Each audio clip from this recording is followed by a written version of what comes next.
All right, so this is a key to version 2 of test 2. And so in number 1, you want to find the distance of the segment whose endpoints are -6, 4, and the other one is -8, 2. So using the distance formula, so the distance formula is the square root of, so you're going to say x sub 2 minus x sub 1 squared. So you're going to subtract the x coordinates from each other, and then you're going to square that, and then once you do that, you're going to do the same thing with the y coordinates. You're going to subtract the y coordinates from each other and then square that. All right, and so what some students will do is they'll go ahead and label these points. So this is your first point, we'll call 6x sub 1. So the x coordinate of your first point, and then -4 will be the y coordinate of the first point, so y sub 1. And this, for -8, 2, this will be then x2, y2. And then we'll take that information and substitute into the formula, so the distance then becomes the square root of, in parentheses, you're going to say x2, which is -8, subtract x1, which is 6, and whatever that is, you're going to square that, plus, and then do the same thing with the y's. y2, which is 2, subtract y1, which is -4, and then whatever that is, you're going to square that. So let's go ahead and simplify the parentheses. So this becomes the square root of -8 subtract 6 means the same thing as saying -8 plus the opposite of 6. So -8 plus -6. And whatever that is, you're going to square it. Plus, and then 2 subtract -4 means 2 plus the opposite of a -4, which is a +4 squared. And so then we get the square root of -8 plus a -6 is a -14. So I'm squaring -14. Notice I'm putting -14 in parentheses because when you square a number, when you square a negative number, that should be positive. And then plus 2 plus 4, which is 6, squared. So then this becomes the square root of, now let's go ahead and figure out what -14 squared is. So -14, in parentheses, you have -14, close the parentheses, and then you're squaring that. And we do that, you get 196. So that's 196 plus, and then 6 times itself is 36. So this becomes the square root of 196 plus 36, which is 232. Okay. Now what we got to do though is figure out, can I simplify the square root of 232? Right? And so that's where those perfect squares come in. Let's just check. Now, remember your perfect squares are 1, 4, 9, 16, 25, and so on. And so 1 is a factor that goes into all numbers. So let's try the next perfect square of 4. So let's see if 232 is divisible by 4. 232 divided by 4. Yep, it sure is. So I know that 232 is equal to 4 times 58, right? But let's look at that 58 even further. Can I simplify the square root of, is there a perfect square besides 1 that goes into 58? Let's try 4 again. So 58 divided by 4, it does not, all right? So I'm just going to check something. 58 divided by 2, 2 is not a perfect square, but I'm just checking because I know it's even. That's 29, and 29 is prime. So that means that besides 1, there's no other perfect square that goes into 58. So that means then I can rewrite the square root of 232 as the square root of 4 times the square root of 58. And then the square root of 4 is 2, so I get 2 square root of 58. All right? Okay, so that was number 1. Number 2, you want to determine the slope of the line containing these 2 points. So you use a slope formula. So the slope formula, remember the slope is rise over run, and which is a change in y divided by the change in x. So you're going to subtract the y coordinates from each other. And you're going to do the same thing with the x's. Subtract the x coordinates from each other. And when you do that, let's see. So let's go ahead and label these. This is x1, y1. This is x2, y2. And so you're going to say y2, which is negative 2, subtract y1, which is 3, divided by x2, which is 1, subtract x1, which is negative 5. So negative 2 subtract 3 means negative 2 plus a negative 3. And then 1 subtract negative 5 means 1 plus 5. Negative 2 plus a negative 3 is a negative 5, right? And then 1 plus 5 is 6. So there's your slope. So the slope is negative 5, 6. And then in part B, you want to take this equation, this equation of a line, and you want to write it in the slope-intercept form. So slope-intercept form is y equals mx plus b. So you got to get y by itself. So let's go ahead and isolate this 5y. So we're going to subtract 4x from both sides. And when I subtract 4x from both sides, this is 0. When I combine like terms, I get 0 and 5y is 5y equal negative 4x plus 30. And then we got to get y by itself. I'm going to divide both sides by 5. And when I do that, I'm going to get y equals, and I'm going to write this as two separate fractions. So negative 4x divided by 5, which is negative 4/5 x. And then 30 divided by 5 is 6, so it'll be plus 6. And so you wrote the answer in the slope-intercept form. This is slope-intercept form right here. All right, so slope-intercept form. And once it's in slope-intercept form, then you know the slope and the y-intercept. So the slope is the coefficient of x, is whatever you're multiplying x by. So you're going to say the slope then would be negative 4/5. It's not negative 4/5 x, it's negative 4/5. It's the number you're multiplying x by. And the y-intercept is this constant, which is a positive 6. All right. Now, one other thing I forgot to mention about number 1. So number 1, it actually said find the distance and midpoint. So I forgot to find the midpoint. So let's go ahead and do the midpoint here. So here's the midpoint. So the midpoint formula, that's where you add the x coordinates together. So x1 plus x2 divided by 2. So remember, the midpoint's a point. So there's going to be the x coordinate of your midpoint. And then you can do the same thing with the y coordinates. So you're going to add the y coordinates together and divide by 2. So you divide by 2 because it's the middle. And then you just take these values and substitute into the formula. So that's going to equal, so you're going to say 6 plus a negative 8 divided by 2, comma, and then negative 4 plus 2 divided by 2. And then simplifying, 6 plus a negative 8 is a negative 2 divided by 2. And then negative 4 plus 2 is also a negative 2 divided by 2. And the negative 2 divided by 2 is a negative 1. So negative 1, comma, negative 1. So there's your midpoint. All right? Okay. Now let's look at number 3. So number 3,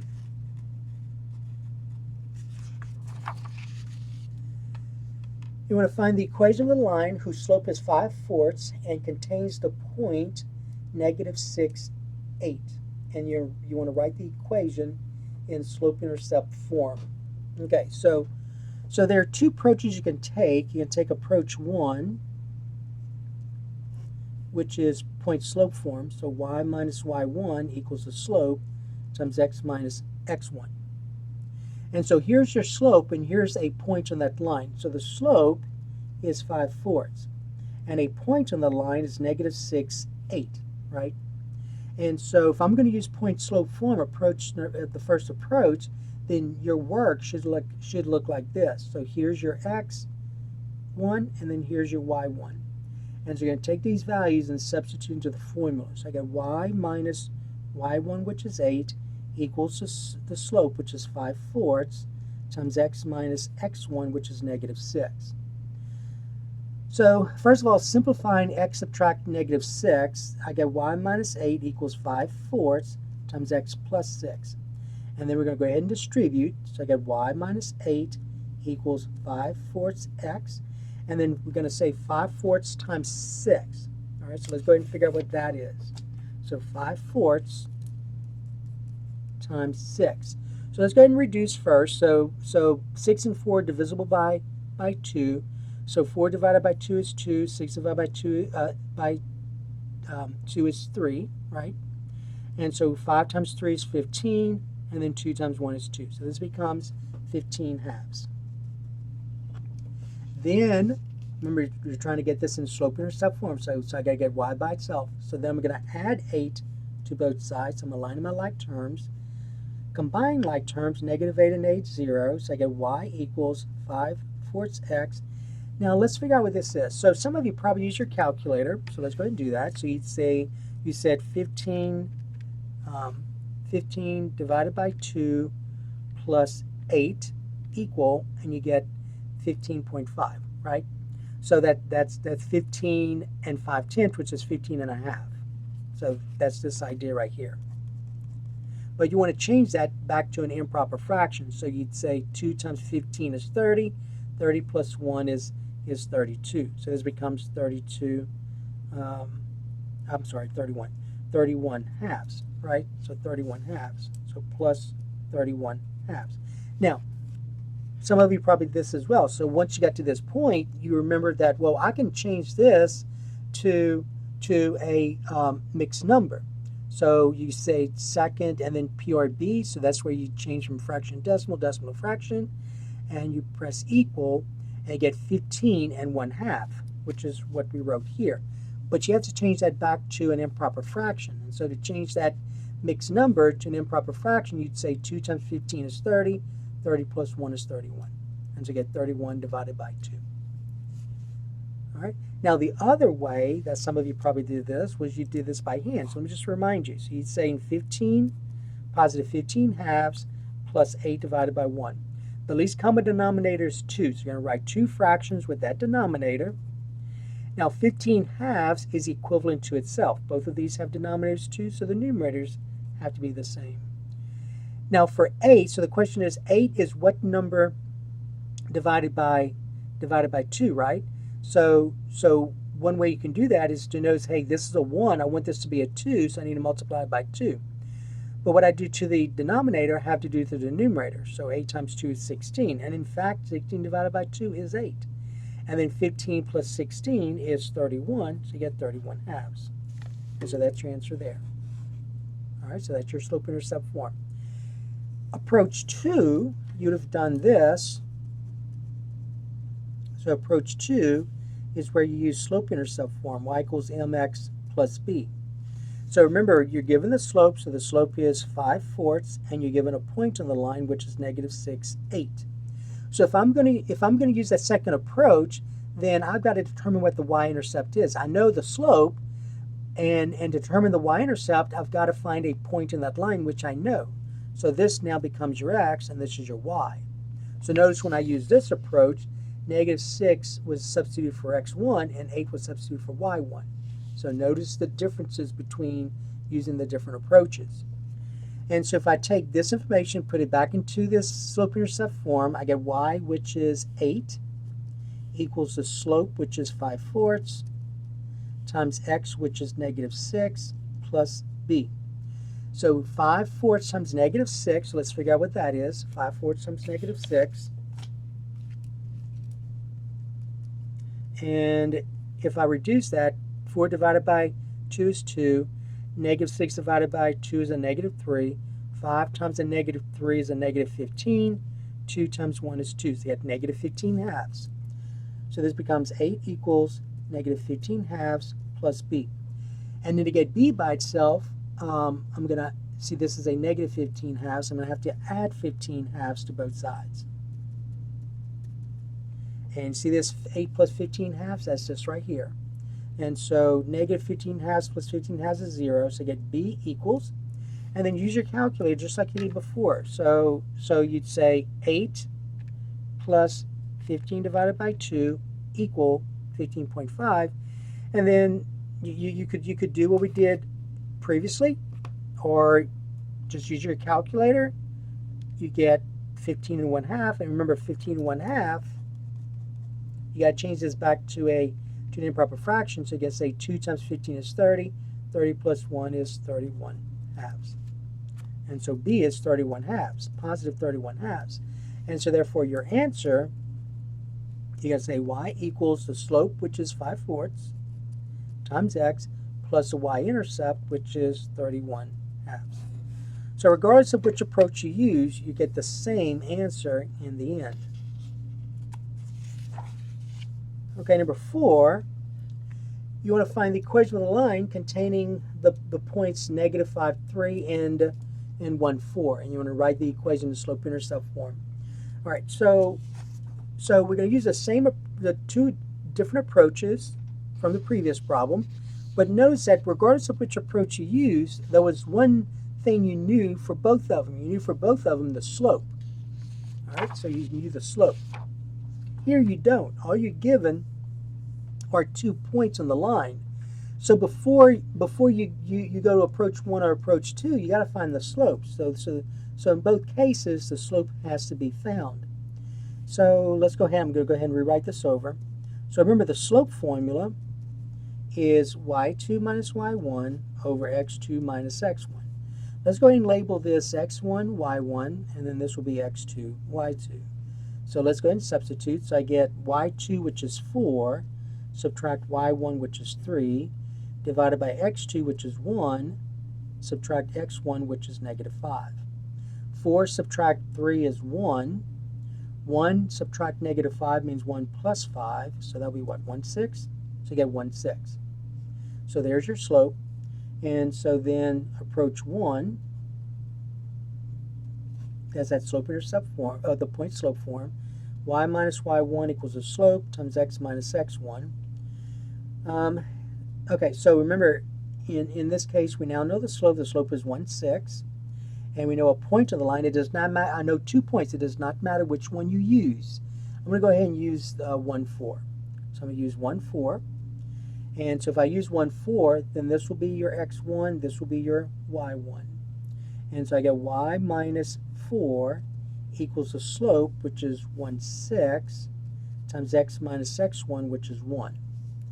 All right, now remember, you gotta get y by itself. You want the answer written in slope-intercept form. So let's go ahead and distribute. So I get y minus 4 equals 1 6x. 1 6 times negative 1 is a negative 1 6. Adding 4 to both sides, 4 and a negative 4 is 0. I get y equals 1 6x. Now let's figure out what this is. Let's use a calculator. So we're going to say, negative 1 6 plus 4. So negative 1 6 is this. Now we got to convert that to an improper fraction. So you get a second PRB equal, and you get 3 and 5 6. So negative 1 6 plus 4 is the mixed number 3 and 5 6. But you want to change this back to an improper fraction. So you're going to say 6 times 3 is 18. 18 plus 5 is 23. So you get 23 6.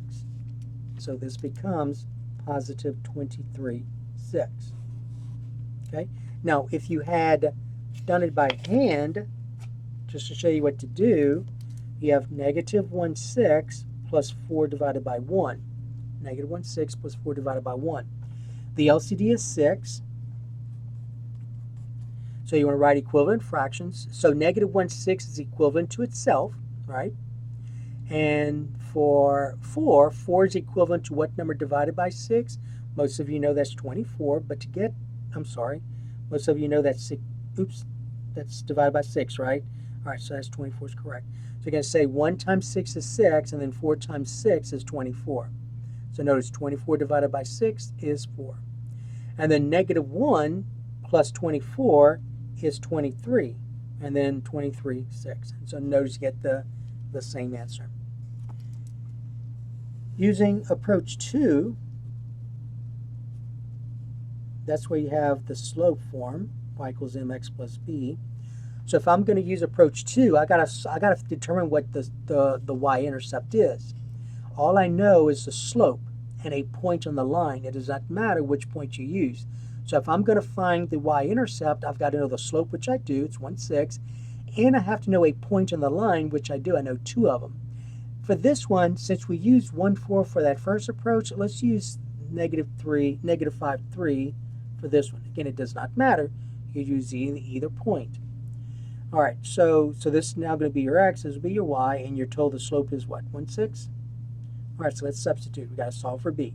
So y, which is 3, equals a slope, which is 1/6, times x, which is -5, plus b. Well, 1/6 times -5 is a -5/6. And then we're going to add, to get b by itself, we're going to add 5/6 to both sides. And then -5/6 plus 5/6 is 0, so get b equal. And then use your calculator, 3 plus 5/6. Hopefully we'll get 23/6, because that's what we were supposed to get for the y-intercept. So 3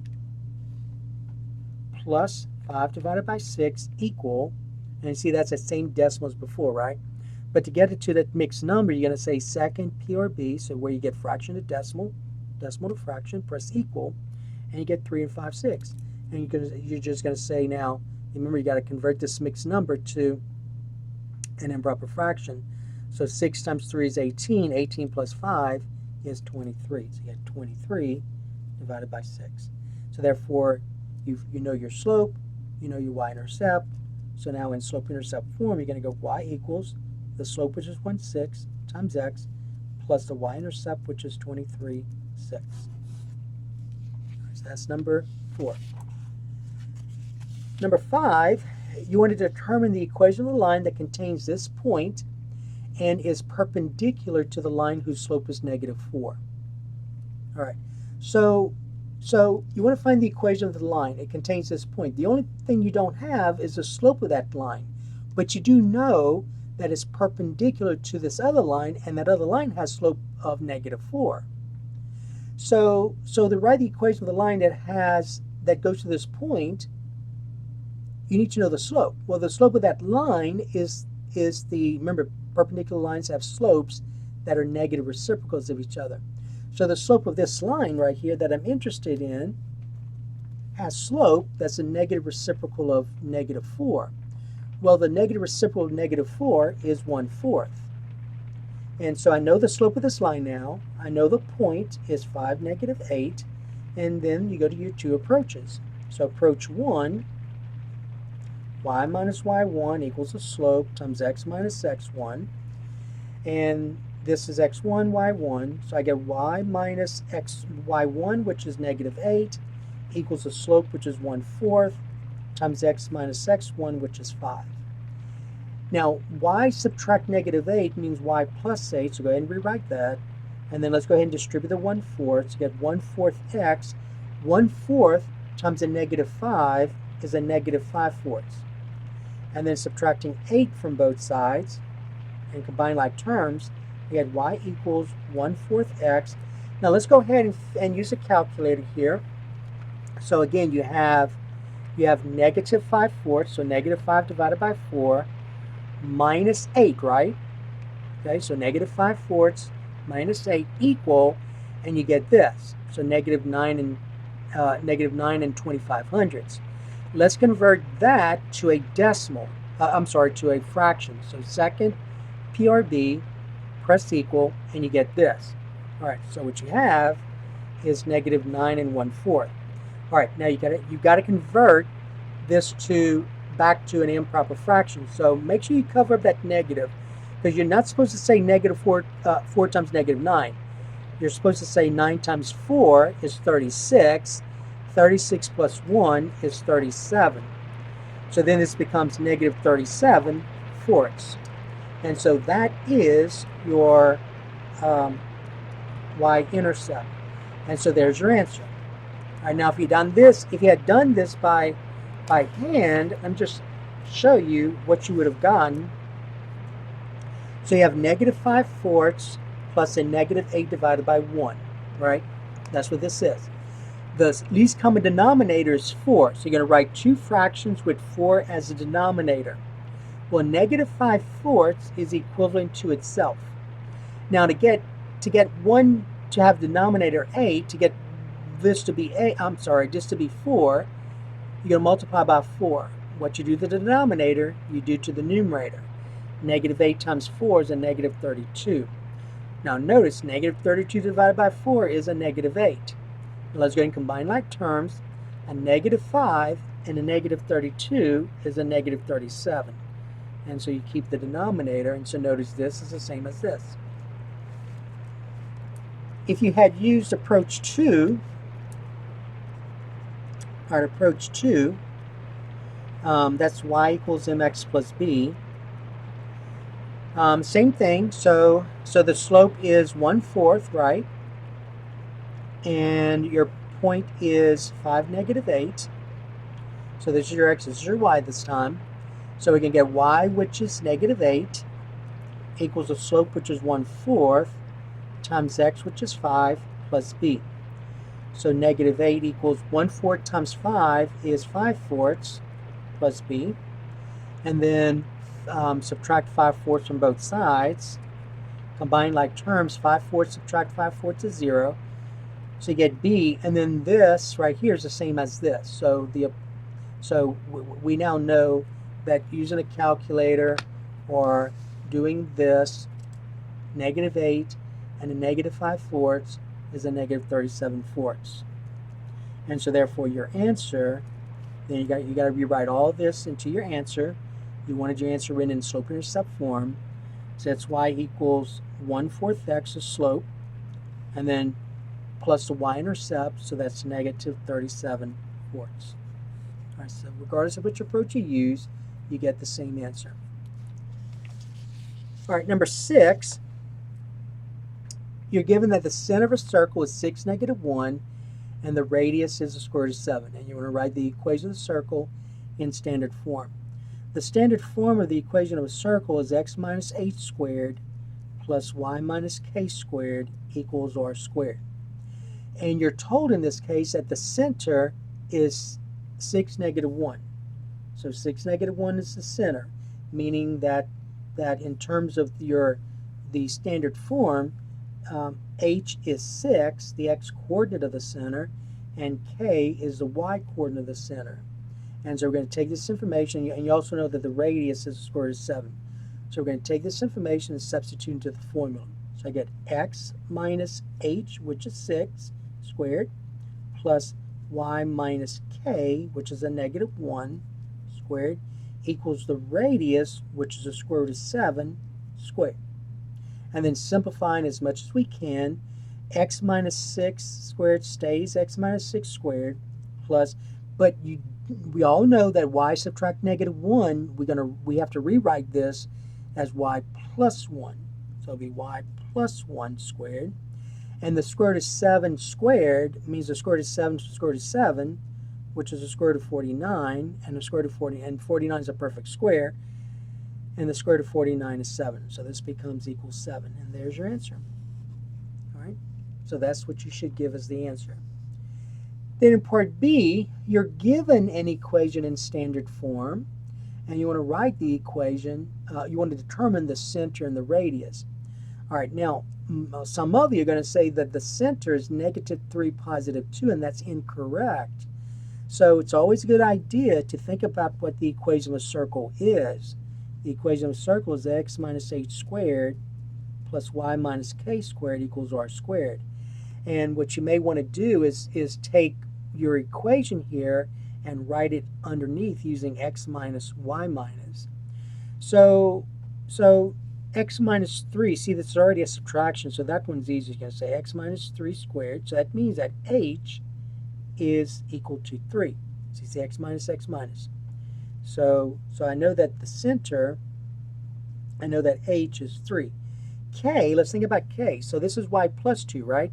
So we all know that y plus 2 means the same thing as saying y subtract a -2 squared. So that means now that k is a -2. So your center is 3, -2. That's your center. It is not -3, +2. It is actually 3, -2. And then we know that the radius squared is this 18 right here. So r squared equals 18.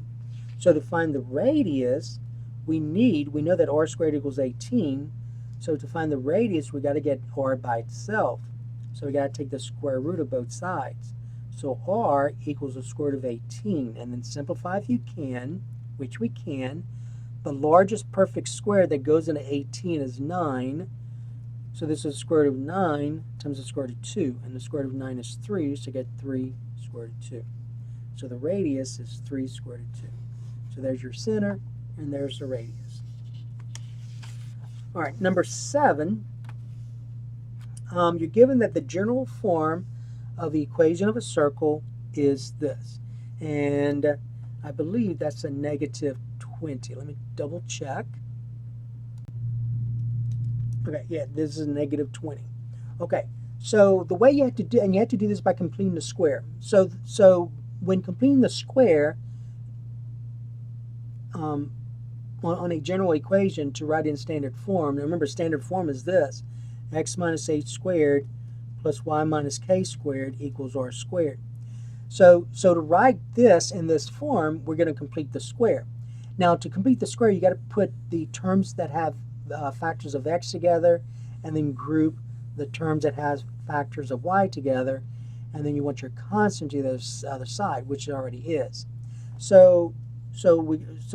These are already grouped, so it's grouped by x's, grouped by y's. But what you want to do is you want to so at some point you got to add a number here because you want that number that you add here, you want that trinomial to be a perfect square trinomial, meaning that when you factor it, you get a binomial squared, and hence this now looks like this. You're going to do the same thing with the y, so you're going to say plus y squared plus 16y plus some number. And this trinomial, whatever that number you put here, and it has to be the correct number, but that number you put here will make this trinomial now a perfect square trinomial, meaning that you could factor it as a binomial squared. So hence this little part here. But remember that's equal to negative 20. But remember, if I add a number here, then I've got to add it to the right-hand side. If I add a number to the left-hand side here again, I've got to also add it to the right-hand side. So whatever you put here, you put here, and whatever you put here, you put here as well. Okay? All right. Now, question is, how do you get so I have to see this notation right here with some numbers in a little while. So the question is, what number do I put here? Well, to get that number that makes this a perfect square trinomial, you have to do this. You have to take the coefficient of x, which is negative 10, and you always have to divide by 2. So when I take negative 10 divided by 2, whatever that is, you're going to square that. Well, negative 10 divided by 2 is a negative 5, and when I square negative 5, I get a positive 25. So 25 goes here, which means 25 goes here. And then over here, you do the same thing. So you're going to take the coefficient of y, which is 16, divide that by 2, whatever that is, you're going to square it. Well, 16 divided by 2 is 8, and when I square 8, I get 64. So you're going to add 64 here and add 64 here. And now, this is a perfect square trinomial. So when I factor this, it's going to factor as x minus 5 times itself. And when I factor this perfect square trinomial, I'm going to factor it as y plus 8 times itself. And then over here, that's going to equal negative 20 plus 25 is 5. 5 plus 64 is 69. And there's your answer. You're done. You wrote it in standard form. All right. Number 8, you want to solve this system using substitution. So always follow the direction. Direction says substitution, no other method. So to solve this system using substitution, you've got to isolate one of the variables by itself. You got to solve for one of the variables. But remember, you want to do this strategically. You want to choose a variable possibly that doesn't produce any fractions. So you see, if you solve for x, you have to divide everything by 3, so you get fractions. If you solve for y here, you have to divide everything by negative 2. You're going to end up with fractions.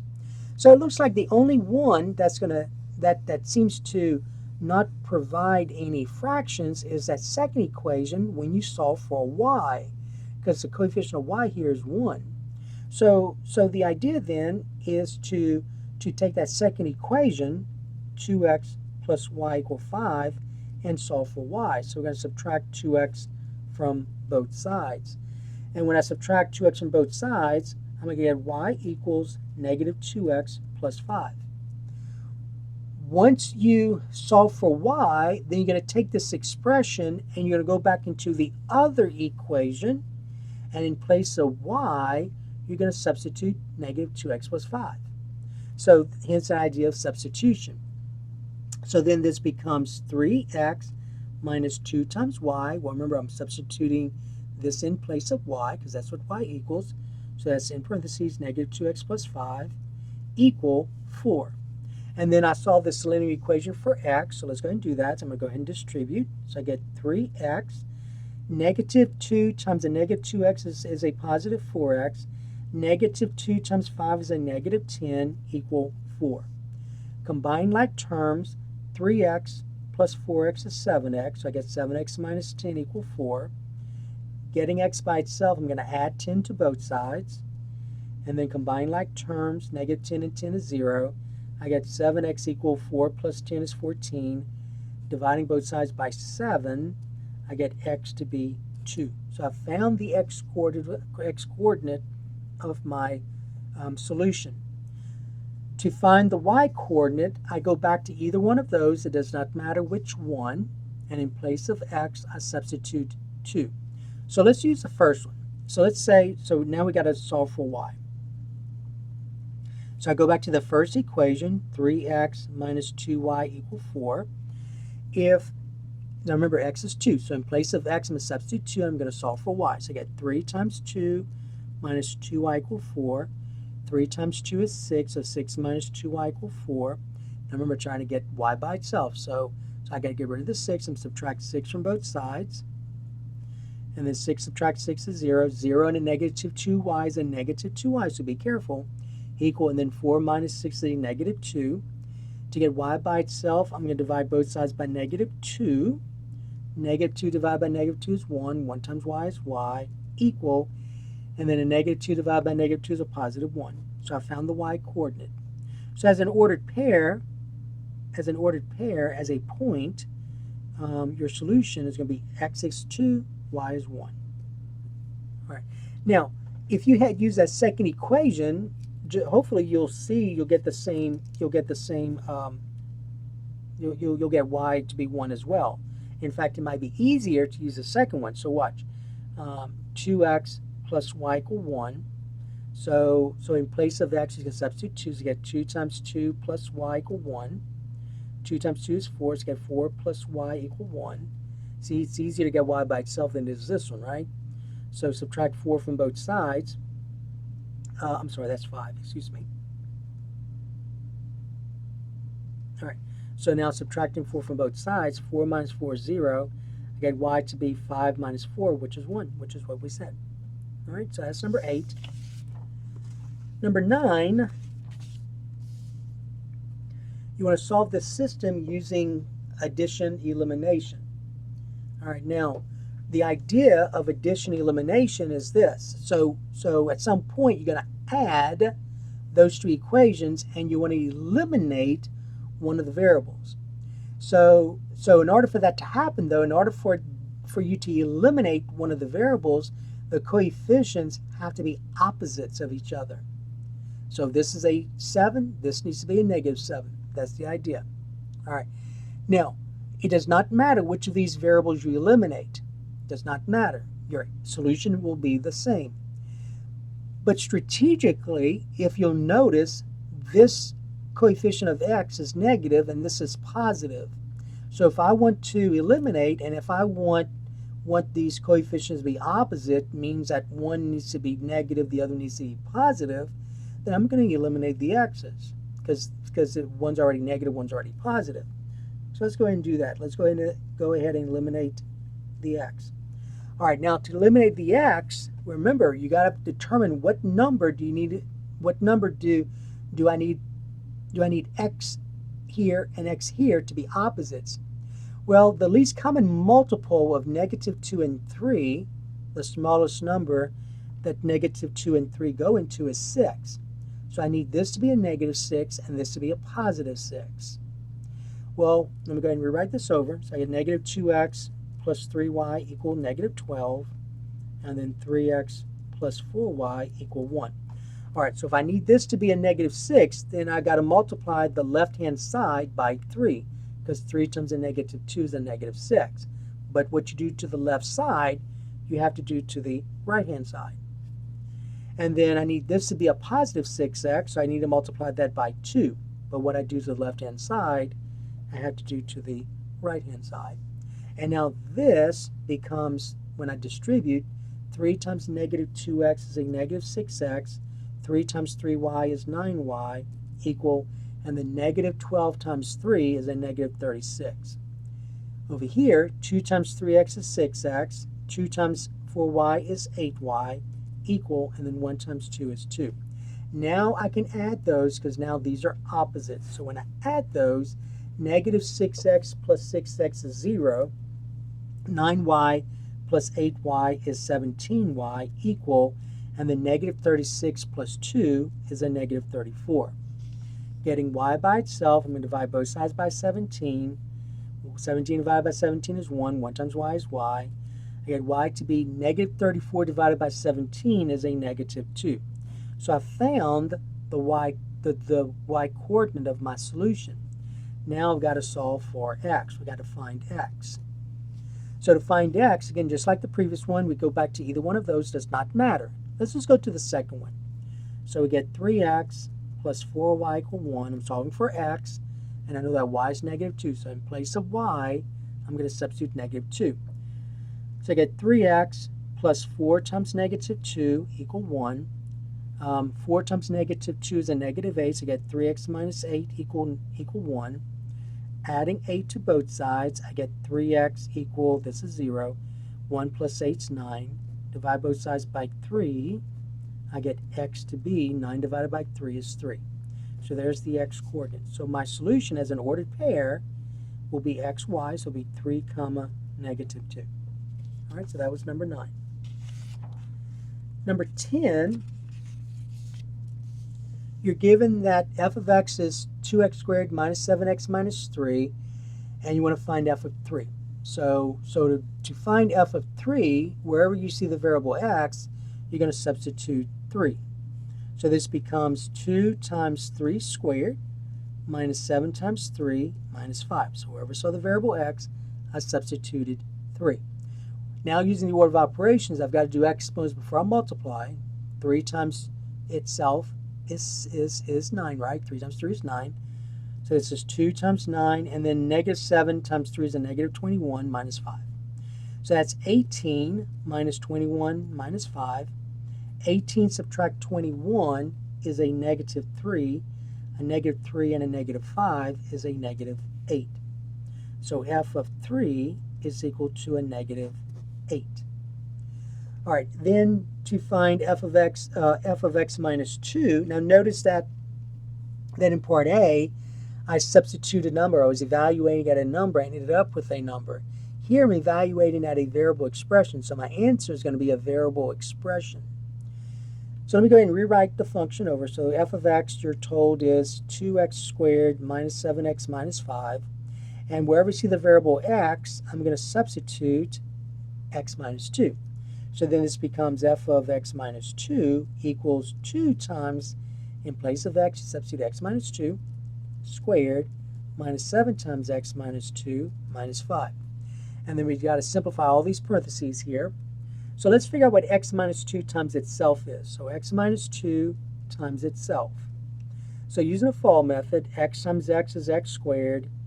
The outer, x times negative 2 is a negative 2x. The inner, negative 2 times x is also a negative 2x. So remember, whenever you square a binomial, the outer and the inner are exactly the same. And then negative 2 times negative 2 is a positive 4. Combining like terms, I get x squared. A negative 2x and a negative 2x is a negative 4x, and then plus 4. So this is this. So this becomes 2 times x squared minus 4x plus 4. And then let's go ahead and distribute the negative 7 here, because x minus 2 to the first power is x minus 2, and now we can distribute. Negative 7 times x is a negative 7x. Negative 7 times negative 2 is a positive 14 minus 5. Distributing the 2 now, I get 2 times x squared is 2x squared. 2 times negative 4x is a negative 8x. 2 times 4 is 8, and then plus minus 7x plus 14 minus 5. Combining like terms, I get 2x squared. Negative 8x and a negative 7x is a negative 15x. 8 plus 14 is 22, and then 22 subtract 5 is a positive 17. And so there's your answer. So you're going to get f of x minus 2 is equal to this trinomial expression. So 2x squared minus 15x plus 17. All right, so that's number 10. Okay, number 11, you're given this graph of a function, f of x. Notice that these are closed circles here, so no arrows involved. And then in part A, you want to find f of negative 6. So remember, f of negative 6 means what is the y value when x is negative 6. So you want to find the y value. And the y value is the only thing you put there. You got to put what that y value is. Well, on your graph, here's where x is negative 6, right? Right here. Oh, sorry, right here. This is negative 6. The point that corresponds to that on the graph is this. And the coordinates of that point is negative 6, comma, and then this is negative 2.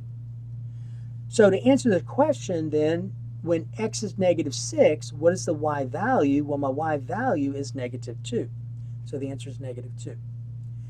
F of 8, so here's where x is 8. So again, what's the y value when x is 8? Well, x is 8 here. That's the point that corresponds to it. So that point, when x is 8, well, y value right here is 6. So that's 6. So when x is 8, my y value is 6. So that equals 6. All right, so then you want to find the domain. So the domain is a set of x coordinates. So remember to find the and the range is a set of y coordinates. So to find the domain, you're going to go along the x-axis. Now notice that there are no arrows here. So there's going to be no infinity, negative infinity involved with domain and range.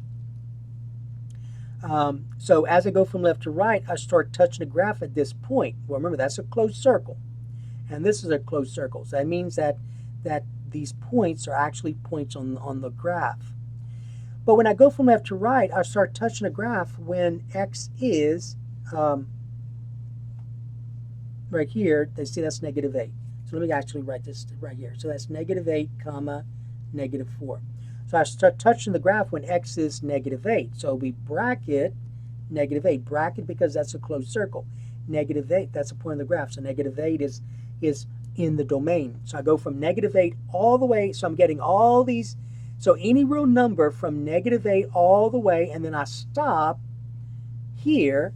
And this is when x is positive 8 with a bracket because of the closed circle. So any real number between negative 8 and positive 8, any real number between negative 8 and positive 8 will correspond to a point on the graph. So any point on the graph, the x-coordinate will exist from negative 8 to positive 8. For the range, you're going to go along the y-axis, but you know remember, always go from smallest to largest. So you go from bottom up. So for the range, I start touching the graph here at this point. Well, now remember that the range is the y's now. You're going to look at the y. So the smallest y coordinates are negative 4. Since this is a closed circle, I'm going to put bracket negative 4, comma, and then I keep going, and the largest y value in the range is in this case 6. That's where it stops. So the largest y value is 6 with a bracket because that's a closed circle. All right, so now in number 12, you want to find where that function is increasing and then decreasing. All right, now to answer that, you always read a graph from left to right. From left to right. So as I go from left to right, I want you to notice now remember, you're asked where the function is increasing and decreasing. So my function, when I ask that, it's where are my y values decreasing and where are my y values increasing. So as I go from left to right, notice that as I move from left to right, those y values, those points here, those y values are decreasing. And then all of a sudden, my y values are increasing. and then all of a sudden my y values are decreasing. So when I go from left to right along the x-axis, my y values are decreasing, then all of a sudden they are increasing, and then now they're decreasing. All right, but remember, the intervals you put here have to correspond to the domain. So you have to look at the domain. So that's what goes here. So as I go from left to right, and notice these are arrows now. So those are not closed circles or open circles. Those are arrows. So you are going to involve infinity, negative infinity in some of these situations here. So when I go from left to right, so notice it's decreasing, going from left to right. So I'm decreasing from, remember this arrow keeps on going, right? So I'm decreasing from negative infinity all the way to -1. So you can say negative infinity to -1. And whenever you're increasing, whenever you're looking at intervals that are increasing, decreasing, it's always over an open interval. So you're always going to use parentheses. It's only with domain and range at this point that we've talked about where you may need brackets, depending on whether it's in the domain or in the range. And then from -1 to +1, so from x equal -1 to x equal +1, my y values are increasing. Oops, I put this in the wrong place. So negative infinity, -1. And then from -1 to +1 is where it's increasing. So it's decreasing from negative infinity to -1. It's increasing from -1 to +1. And notice that third interval, it's decreasing. My y values are decreasing from 1 to infinity. And so you're going to say union 1 to infinity. All right, so that's number 12. Number 13, you want to find the difference quotient for this function. So remember, the difference quotient is f of x plus h minus f of x, all divided by h. And most of you probably used the step 1, step 2, step 3. So step 1, you would have had to say this. Now remember, I'm looking for certain steps here. So if you use this approach, you'd say step 1, you want to find this part of the numerator first. So you're going to find f of x plus h. So to find f of x plus h, where we see the variable x, you're going to substitute x plus h. So this becomes 3 times x plus h squared minus 2 times x plus h plus 5. So where we saw the variable x, you substitute x plus h. Then we got to get rid of the parentheses. Now remember, you got to do the order of operations. So you got to do exponents before you multiply. So we got to figure out what x plus h squared is. So x plus h times itself. So let's use the fall method. So x times x is x squared. The outer x times h is xh. The inner h times x is also xh. And then the last h times h is h squared. Combining like terms, I get x squared plus 2xh plus h squared. So that part is going to go here. But that's all being multiplied by 3. So this becomes 3 times x squared plus 2xh plus h squared. Then let's go ahead and distribute here. So I get minus 2x minus 2h and then plus 5. Now distributing here, since I can now, so remember you have to square first and then distribute. So now since you've already squared, you have this being raised to the first power, which is this, and now I can distribute. So I get 3x squared. 3 times 2xh is 6xh. 3 times h squared is 3h squared. And then minus 2x minus 2h plus 5. All right, so there are no like terms here, so you're done with step 1. So all I did at this point was find this. Now, step 2 is where you're going to find the numerator now. So step 2 says, now that I found this, I'm going to now subtract f of x. So step 2 is you're going to find f of x plus h minus f of x. So I already found f of x plus h. That's step 1. So I'm going to put this over. So I'm going to rewrite this. So that's going to become 3x squared plus 6xh plus 3h squared minus 2x minus 2h plus 5. and I'm going to subtract f of x. Now you got to put that in parentheses because f of x is more than one term. So that's 3x squared minus 2x plus 5. And then getting rid of the parentheses either by adding the opposite or distributing a negative 1. This becomes 3x squared plus 6xh plus 3h squared minus 2x minus 2h plus 5. And then distributing a negative 1 or adding the opposite of a 3x squared is a negative 3x squared. The opposite of negative 2x is a positive 2x. And the opposite of positive 5 is a negative 5. At that point, when you combine like terms, every term that does not have a factor of h its opposite will be there, and their sum will be 0. So 3x squared, negative 3x squared, 0. This has a factor of h. This has two factors of h. This does not, so negative 2x plus 2x is 0. This is a factor of h. This does not, positive 5, negative 5 is 0. So what's left, then, those three terms, you'll notice, has at least one factor of h. So at this point, let's go ahead and do that. Let's go ahead and factor out a factor of h. So I get h times 6x plus 3h minus 2. So that's your step 2.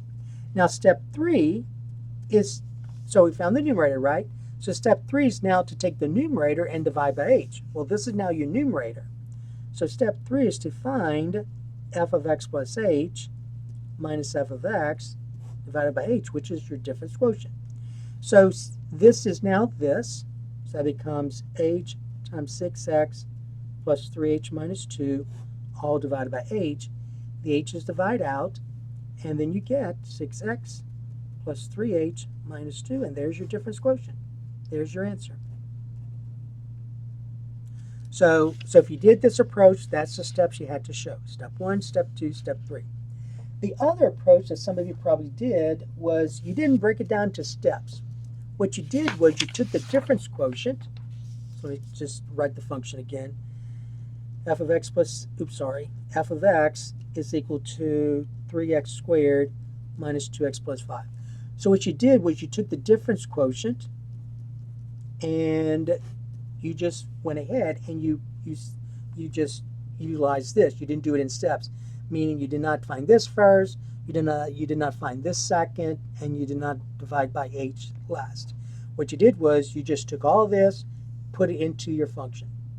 All right, so let's go and do that. So f of x, so if you did that, then this is the work you had to show. So in place of x, you're going to substitute this x plus h. So you're going to say 3 times x plus h squared minus 2 times x plus h plus 5. So this is this. Then you're going to subtract f of x. So then you're going to say minus f of x, but you got to put that in parentheses. 3x squared minus 2x plus 5, all divided by h. So you have to say divide by h. So if you're not going to use the step 1, step 2, step 3, then this is a work that had to be shown. But then you have to go back and you have to figure out all this stuff, though. You have to get rid of all these parentheses, just like you did when you did it this way. So remember, x plus h squared, this becomes 3 times x squared. We already found x plus h squared, so I'm not going to redo it. We already found what it is, so that's this. So that will be 3 times x squared plus 2xh plus h squared. Now let's go ahead and distribute the negative 2, so that's minus 2x minus 2h plus 5. And then just like before, you're going to add the opposite or multiply by negative 1. So the opposite of 3x squared is a negative 3x squared. The opposite of a negative 2x is a positive 2x. And the opposite of a positive 5 is a negative 5. All divided by h. So notice, divide by h, divide by h, divide by h. Distributing to 3 now, we get 3 times x squared is 3x squared. 3 times 2xh is 6xh. 3 times h squared is 3h squared. And then rewrite everything else over, minus 2x minus 2h plus 5 minus 3x squared plus 2x minus 5. All divided by h. So you have to say divide by h.